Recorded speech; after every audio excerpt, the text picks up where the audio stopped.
Assalamualaikum warahmatullahi wabarakatuh. Yang kami hormati Ibu Heni Kusumawati MSI. Tidak lupa teman-teman yang kami sayangi. Saya Lutfi Nur Fajri dan saya Ahmad Jumaidi. Kami dari kelas C2 akan mempresentasikan materi perkembangan pendidikan Indonesia pada zaman penjajahan. Nah, poin-poinnya apa saja nih, Kang? 1. Hakikat politik etis. 2. Pendidikan kolonial Belanda.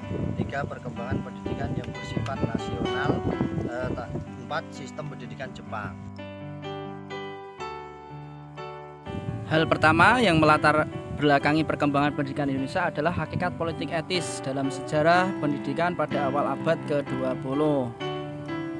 Politik etis adalah suatu pemikiran yang menyatakan bahwa pemerintah kolonial Belanda memegang tanggung jawab moral bagi kesejahteraan pribumi, merupakan kritik terhadap kebijakan tanam paksa. Apa saja latar belakang politik etis tersebut? Latar belakang politik etis tersebut itu terdiri dari 5 tahapan ya. Yang pertama adalah sistem tanam paksa menimbulkan penderitaan bagi rakyat. Terus yang kedua, sistem ekonomi liberal tidak memperbaiki ekonomi rakyat. Yang ketiga, Belanda melakukan penekanan dan penindasan terhadap rakyat. Yang keempat, rakyat kehilangan tanahnya. Terus yang terakhir adalah adanya kritik dari kaum intelektual. Nah, tokohnya siapa sih? Menurut Anda tokoh politik etis ini siapa? Tokoh politik etis yang berpengaruh besar adalah Konrad Theodor van Deventer. Jadi pada tahun 1899 membuat tulisan yang berjudul En Ercole Hutang Kehormatan, dimuat dalam majalah De Gids yang menyatakan bahwa tentang eksploitasi pemerintah Hindia Belanda untuk membangun negeri Belanda dan keuntungan besar yang diperolehnya, sehingga menurutnya sudah sewajarnya Belanda membalas budi kepada rakyat Nusantara. Ratu Wilhelmina mendengar kritikan Van Deventer dan memberikan perhatian, yang kemudian mengeluarkan kebijakan yang dikenal politik etis dengan tujuan mensejahterakan rakyat. Politik etis mempunyai 3 program, yaitu irigasi, dan edukasi adalah bagi sekolah dari dasar hingga jenjang pembangunan sekolah dan edukasi yang diperlukan bagi sekolah dari sekolah hingga emigrasi pemindahan penduduk dari daerah kota ke daerah. Hal tersebut menyebabkan penyimpangan dalam etis. Antaranya terjadi diskriminasi dalam pendidikan yang diperuntukkan untuk anak-anak pegawai negeri dan orang kaya.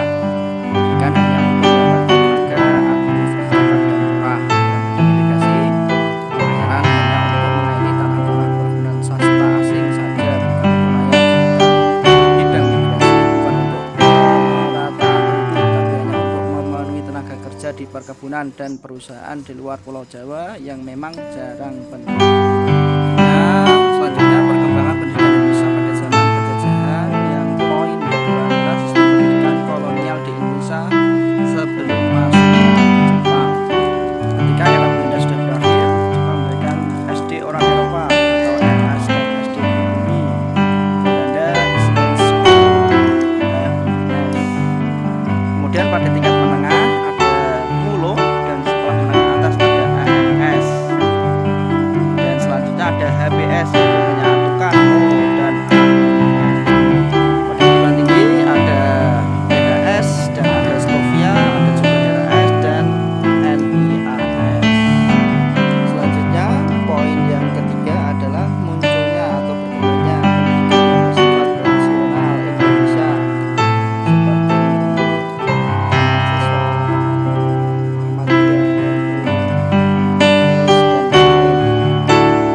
dan mahasiswa sekolah didirikan oleh Ki Hajar Dewantara pada tanggal 3 Juli tahun 1922 di Yogyakarta. Tempat bermain, tempat belajar, dan siswa berada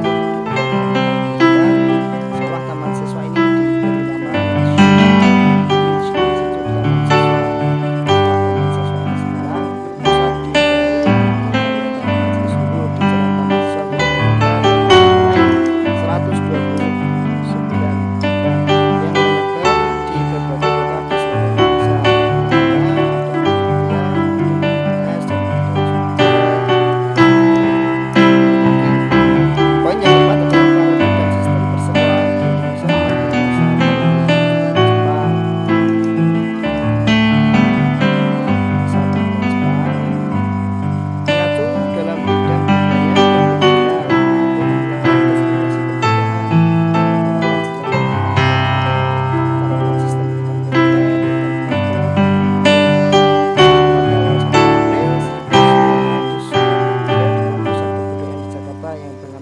Angin Bunko Sidoso melarang penggunaan bahasa Belanda